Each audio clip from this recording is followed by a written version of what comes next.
Hello बच्चों, welcome to my YouTube channel. आज हम क्लास 8 का चैप्टर थर्ड अंडरस्टैंडिंग कोऑर्डिनेटर का एक्सरसाइज 3.3 पढ़ेंगे। और इसके पहले 3.2 और इंट्रोडक्शन की क्लासेस हो चुकी हैं। जो फर्स्ट टाइम आ रहे हैं इसे देखने, वो सबसे पहले जाके इंट्रोडक्शन की क्लासेस अटेंड करें, फिर जाके एक्सरसाइज देखें, जिससे उनको और अच्छे समझ में आए। ओके, स्टार्ट करते हैं। फर्स्ट क्वेश्चन है गिवन अ पैरेललोग्राम। एक पैरेललोग्राम दिया गया है ABCD, ABCD, complete each statement along with the definition or property used। हमें क्या करना है, कुछ स्टेटमेंट दिया गया उनको फिल करना है, कंप्लीट करना है और उनका प्रॉपर्टी लिख करके। ओके, अब हमने आप लोगों को पैरेललोग्राम के बारे में इंट्रोडक्शन की क्लासेज में बताया है। इंट्रोडक्शन की क्लासेज में हम एक बार रिवीजन भी करा देते हैं आपका। हमने आपको बताया है कि जो आपके पैरेललोग्राम है उनके अपोजिट साइड क्या होते हैं। जो अपोजिट साइड होते हैं वो पैरेलल होते हैं। पैरेलल के साथ साथ दोनों इक्वल भी होते हैं। इसमें टू पेयर जो होते हैं पैरेलल होते हैं, आपको पैरेललोग्राम में बताया गया। और अपोजिट एंगल भी क्या होते हैं, अपोजिट एंगल इक्वल होते हैं। और जो इनके डायगोनल होते हैं वो बाइसेक्ट ईच अदर। सबको क्या करते हैं, इक्वल पार्ट में क्या करते हैं, डिवाइड करते हैं, बांटते हैं, बाइसेक्ट करता है। क्लियर? अगर आपको ये समझ में आया, अब हमें इसको फिल करना है। अब ध्यान से देखिएगा। जैसे देखिए, फर्स्ट है AD इक्वल टू अब AB, AD किसके इक्वल है, ये साइड इस साइड के क्या है, इक्वल है। क्योंकि आपको पैरेललोग्राम में बताया गया है opposite side are equal. AD equal to हो गया BC। आप रीजन में लिख लीजिए, क्या लिखेंगे, opposite side of parallelogram. Parallelogram को शॉर्टकट में ऐसे भी लिखते हैं, पैरेललोग्राम आर इक्वल। ओके, इनके अपोजिट साइड क्या होते हैं, इक्वल होते हैं। सेकेंड, DCB एंगल, DCB इस वाले एंगल की बात हो रही है, ठीक है। अब जो सेंटर में होता है, जो दोनों के बीच में होता है, उसी की बात, वही एंगल माना जाता है, ठीक है। अब जैसे DCB equal to opposite angle क्या बना, तो इधर अपोजिट एंगल बनता है DAB एंगल, DAB क्या बना, DAB। क्लियर? अब DAB तो हम यहां पे लिख देंगे, कौन सा प्रॉपर्टी लगता है, opposite angle of a parallelogram are equal. Okay, opposite angle जो होते हैं पैरेललोग्राम के इक्वल होते हैं। इसका थर्ड पार्ट है OC डायगोनल है। OC इक्वल टू किसके होगा, OA के, OA।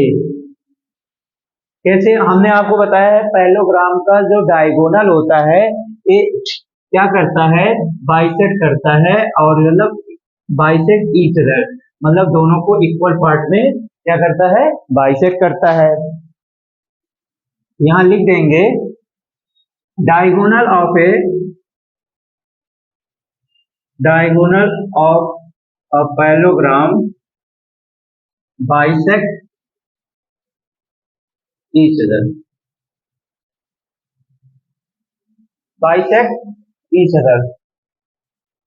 ओके।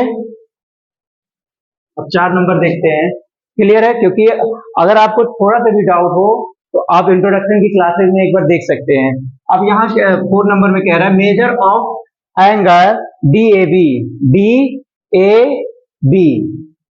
इस वाले एंगल की बात हो रहा है, DAB सेंटर में A है तो इसकी बात, plus measure of CDA angle CDA और A वाला एंगल।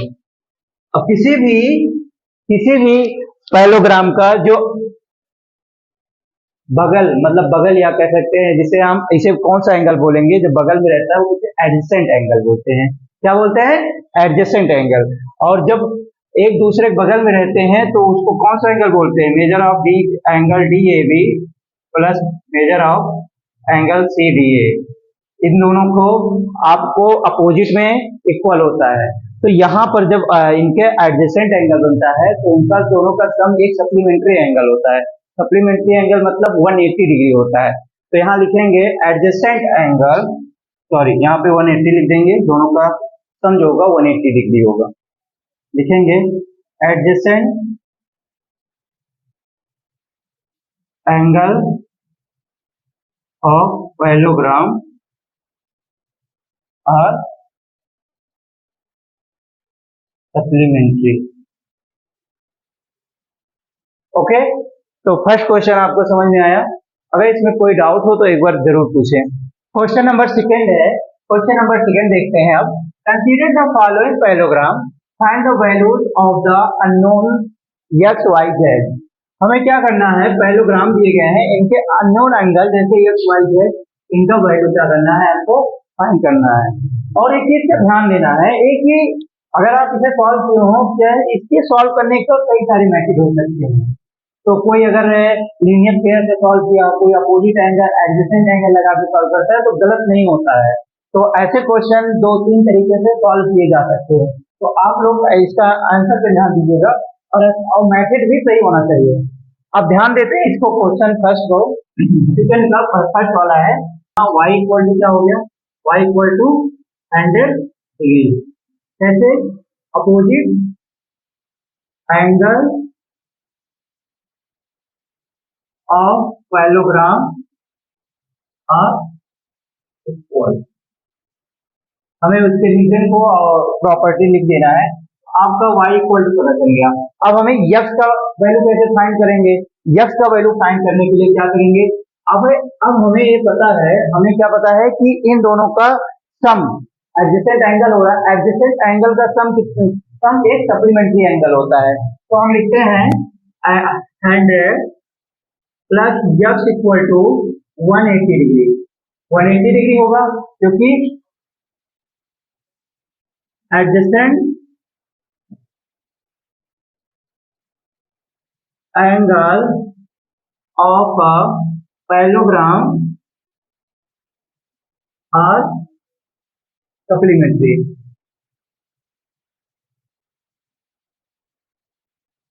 सप्लीमेंट्री हो रहा है तो इनका सम, क्योंकि आप कहा बगल वाला एंगल जिसे बोलते हैं, जैसे 100 प्लस x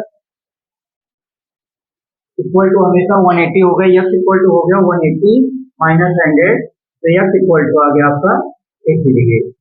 अब हमें x का वैल्यू भी फाइंड हो गया, हमारा कितना है 80, और इधर y equal to opposite angle की वजह से 100 हो गया। तो एंगल z मतलब एंगल a का वैल्यू z का वैल्यू हमें फाइंड होगा कि नहीं, तो z इक्वल टू हो जाएगा 80 डिग्री से। और हमें अपना प्रॉपर्टी लिखते रहना है, ब्रैकेट में साइड में क्या हो जाएगा, opposite angle of parallelogram are equal. Okay, चलिए क्वेश्चन नंबर सेकंड का सेकंड नंबर क्वेश्चन देखते हैं। वैसे गर्मी भी बहुत ज्यादा है, परेशानी बहुत हो रहा है वीडियो बनाने में। बस आप लोगों से एक रिक्वेस्ट है, आप लोग हमारे चैनल को लाइक और सब्सक्राइब जरूर करें और शेयर भी करिए और अच्छे से पढ़ते भी रहिए। तो क्वेश्चन नंबर सेकंड का सेकंड पार्ट है, देखिए यहाँ पर हमें एक वैल्यू फाइंड है। एक वैल्यू क्या है पता है, कौन सा, जैसे अगर आप चाहो नाम भी लिख सकते हो ABC, बट अब यहाँ पर क्या है, इसको हम मान लेते हैं 1, क्योंकि हमें 50 डिग्री दिया गया, इसका अपोजिट एंगल क्या होगा, इक्वल होगा। अपोजिट एंगल पैरेललोग्राम के इक्वल होते हैं, क्योंकि सभी फिगर अपनी पैरेललोग्राम में लेके चलेंगे। तो ये कह रहा है तो angle 1 equal to 50 degree, because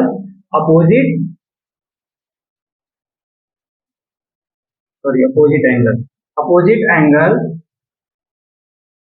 of parallelogram are equal. अब हमें जब एंगल 1 पता चल गया, 1 का वैल्यू कितना आया 50 डिग्री। अब चाहे यहां से हम क्या कर सकते हैं, एडजेसेंट साइड। अब कुछ लोग क्या करेंगे, z इक्वल टू 50 कर देंगे, तो वो तो एक्सटीरियर में है, तो z इक्वल टू 50 नहीं कर सकते, वो एक्सटीरियर है। हमारा जो अपोजिट एंगल होगा इंटीरियर वाले को ही माना जाएगा। तो एक्सटीरियर में अब यहाँ पे आप लीनियर पेयर बना सकते हैं।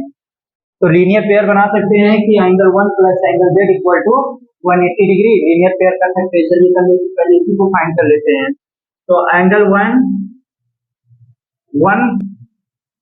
Plus z equal to 180 degree क्या हुआ, लीनियर पेयर। और एंगल वो है जो 1 है, इसका वैल्यू कितना हमें पता है 50 degree plus z equal to 180, और हमारा आ गया z इक्वल टू 180 माइनस 50, तो z इक्वल टू हो जाएगा 130। कितना आ जाएगा, हमारा z का वैल्यू आ गया 130, एक वैल्यू हमने फाइंड किया। और y का वैल्यू फाइंड करते हैं। चलिए अब तो y का वैल्यू कैसे करेंगे, 50 प्लस, ध्यान दीजिए यहाँ पे 50 plus y equal to 180 degree. कैसे, क्योंकि यहाँ पे क्या बन रहा है, एडजेसेंट एंगल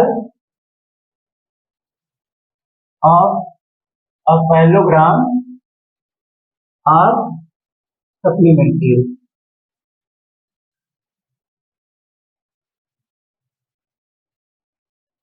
एडजेसेंट एंगल मतलब इन दोनों का जो सम होगा उसे तो वो कितना होगा 180 डिग्री, और सप्लीमेंट्री क्या होता है 180 डिग्री का ही बनता है, इसलिए सप्लीमेंट्री बोला जाता है। 180, 50 को उधर मूव कराएंगे माइनस 50 हो जाएगा, y इक्वल टू 180 में से 50 को सेपरेट करेंगे तो कितना आ जाएगा 130। तो आपका y का वैल्यू भी 130 ही फाइंड हुआ। अदरवाइज आप जरूरी नहीं था एडजेसेंट एंगल, आप ऐसे भी कर सकते थे, अल्टरनेट इंटीरियर एंगल भी लगा सकते थे, क्योंकि ये दोनों साइड क्या हुआ पैरेलल हुआ। देखिए ये दोनों साइड पैरेलल हुआ, तो अल्टरनेट इंटीरियर एंगल लगा करके z equal to angle y कर सकते थे। बट इसमें मैंने आपको पहले ही जैसे बताया कि इसको कई तरीके से सॉल्व किया जा सकता है। जरूरी नहीं है कि आप कोई लीनियर पेयर से सॉल्व करता है, कोई यहाँ पे क्या करेगा एडजेसेंट, जैसे मैंने एडजेसेंट लगा दिया, अब कोई यहाँ पे अल्टरनेट इंटीरियर एंगल लगा देगा, तो इसमें कोई दिक्कत नहीं है। अब एंगल y इक्वल टू 130 आ गया, तो x इक्वल टू भी y इक्वल टू क्या होंगे x, और x equal to 130 equal opposite angle of a parallelogram are equal. आप अगर प्रॉपर्टीज लिख देंगे थोड़ा अच्छे से समझ में आएगा। तो यहाँ पर हमें सभी का वैल्यू फाइंड हो गया, हमें x का वैल्यू, y का वैल्यू और z तीनों का वैल्यू फाइंड हो गया। समझ में आया आपको? ओके, क्वेश्चन सेकंड का थर्ड पार्ट है, दिया गया है एक पैरेललोग्राम, इसमें x y z का वैल्यू फाइंड करना है, x y z। तो x y z का वैल्यू जानने के लिए सबसे पहले हम थोड़ा सा अपना प्रॉपर्टी मतलब जो आपको पढ़ाए हुए हैं एक बार फिर से पढ़ना है थोड़ा सा।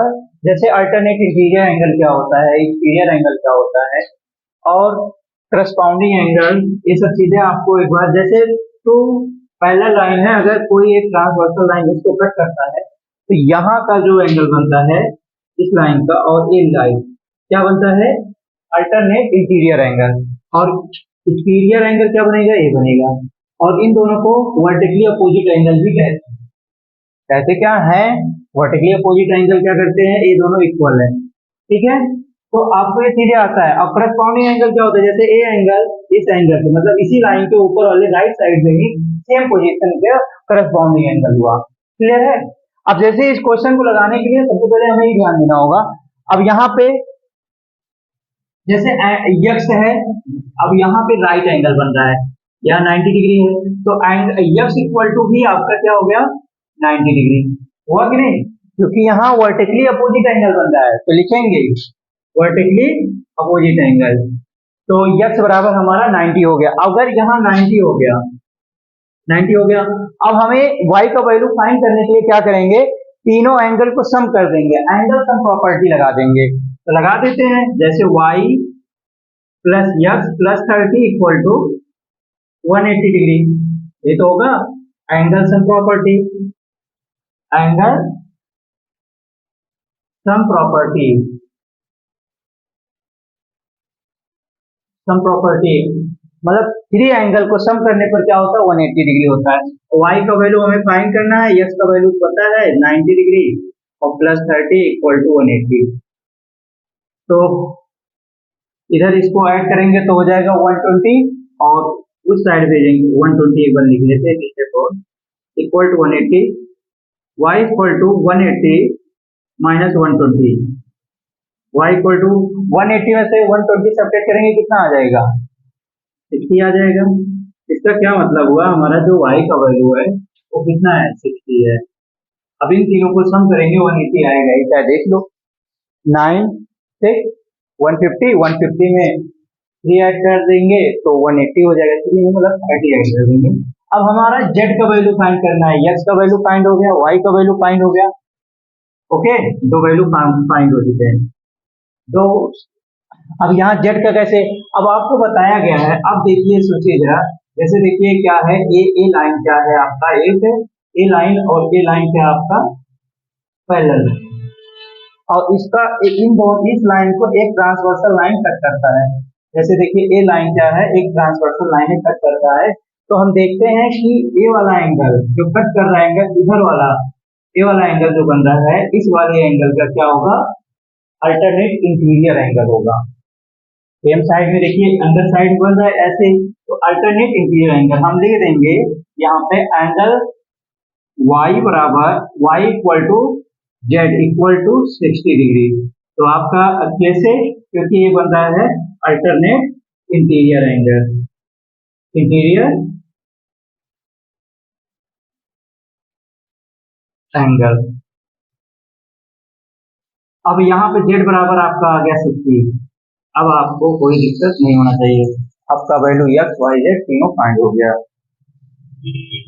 क्वेश्चन नंबर सेकेंड का 4th नंबर है, देखिए जरा इसमें क्या एक पैरेललोग्राम दिया गया है, इसमें भी हमें क्या करना है एक्स वाई जेड का वैल्यू फाइंड करना है।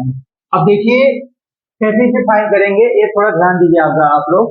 तो इसमें एक्स का वैल्यू है वाई जेड, सबसे पहले हम जेड का निकालते हैं, जेड का कैसे, अब मान लीजिए क्या है ए साइड क्या है, मान क्या ले पैरेललोग्राम में तो अपोजिट साइड पैरेलल होते ही है, तो ए साइड क्या है एक दूसरे के क्या है पैरेलल है, इस पैरेलल है और एक ट्रांसवर्सल लाइन मान लीजिए इसको क्या कर दिया कट कर दिया, तो यहाँ पर क्या बनता है 80 डिग्री यहाँ है तो जेड यहाँ है, जब सेम ही साइड में सेम पोजीशन पे हो इस लाइन के ऊपर और इस लाइन के ऊपर सेम लाइन सेम पोजीशन में है, तो ऐसे एंगल क्या होते हैं जेड इक्वल टू हमारा हो जाएगा 80 डिग्री। कौन सा एंगल बन रहा है करस्पॉन्डिंग एंगल, कौन सा एंगल बन रहा है करस्पॉन्डिंग एंगल, तो जेड इक्वल टू हमारा क्या हुआ 80 डिग्री करस्पॉन्डिंग एंगल, हमें जेड का वैल्यू फाइंड हो गया। ओके, अब हमें क्या करना है एक्स और वाई का वैल्यू फाइंड करना है, और वाई का वैल्यू भी हमें पता है क्योंकि अपोजिट एंगल हो रहे हैं, तो वाई इक्वल टू डायरेक्ट हम लिख देते हैं 80 डिग्री, कैसे opposite angle of a parallelogram are equal. Okay, अब हमें क्या करना है एक्स का वैल्यू फाइंड करना, अब यहाँ पे इसका वैल्यू आ गया 80 डिग्री और इसका आ गया आपका 80 डिग्री। अब हमें जेड एक्स का वैल्यू फाइंड करेंगे, एक्स का कैसे y प्लस एक्स कर लेते हैं adjacent angle of a parallelogram are supplementary, आपको पता है बगल वाले एंगल को एडजेसेंट एंगल बोला जाता है, और पैरेललोग्राम में दो एडजेसेंट एंगल को सम करते सप्लीमेंट्री एंगल बनता है, तो x plus y equal to 180 degree adjacent angle of a parallelogram are supplementary. Okay, अभी y का वैल्यू हमें पता है 80 degree equal to 180, x equal to हो जाएगा 180 माइनस 80, x इक्वल टू हो गया 180 में से 80 सेपरेट होगा तो कितना आ जाएगा 100, तो आपका x का वैल्यू हमें फाइंड हो गया 100। क्लियर है, हमें x y z तीनों का वैल्यू क्या हो गया फाइंड हो गया। हमारा आता है क्वेश्चन नंबर सेकंड का फिफ्थ पार्ट में भी हमें वही करना है x y z का वैल्यू फाइंड करना है। और यहाँ पे भी एक पैरेललोग्राम दिया गया है। अब इसमें नाम नहीं लिखा, आप लिख सकते हैं ए बी सी डी, कोई भी नाम रख सकते हैं आप। अब जैसे क्या करना है, इसमें सबसे पहले क्या निकाल दे, जेड या एक्स, वाई का वैल्यू, वाई इक्वल टू हो जाता है 112 डिग्री। कैसे? क्योंकि अपोजिट एंगल, पैरेललोग्राम का अपोजिट एंगल क्या होता है? इक्वल होता है opposite angle of a parallelogram are equal. Okay, तो y का वैल्यू हमने फाइंड कर लिया 112। अब हमें क्या करना है, z का वैल्यू। अब यहाँ पे टोटल तो दिया नहीं गया, कैसे निकालें? या तो देखिए, अगर हम इस लाइन को क्या करते हैं, ये लाइन क्या है, एक दूसरे पैरेलल है और यहाँ पे एक ट्रांसवर्सल लाइन जिसे मान लेते हैं। तो बहुत सारे तरीके होते हैं क्वेश्चन को सॉल्व करने के लिए इस टाइप के। तो जैसे z इक्वल टू हो गया x, angle z equal to हो गया यक्स, और z और यक्स एक दूसरे के अल्टरनेट इंटीरियर एंगल बन रहे हैं, तो ए वाला एंगल भी तो बन रहा है। बट हम ऐसे भी कर सकते हैं, इन दोनों एंगलों को सम करके एडजेसेंट एंगल लगा सकते हैं, सप्लीमेंट्री एंगल होंगे।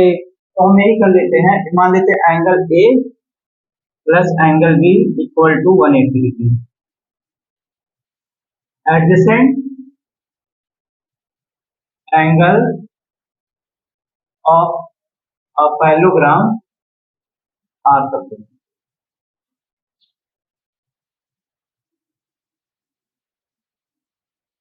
ओके, एंगल ए का वैल्यू क्या है, 40 plus Z, 40 plus Z, 40 plus Z लिख देते हैं, और प्लस बी का कितना है 112 इक्वल टू 180 डिग्री।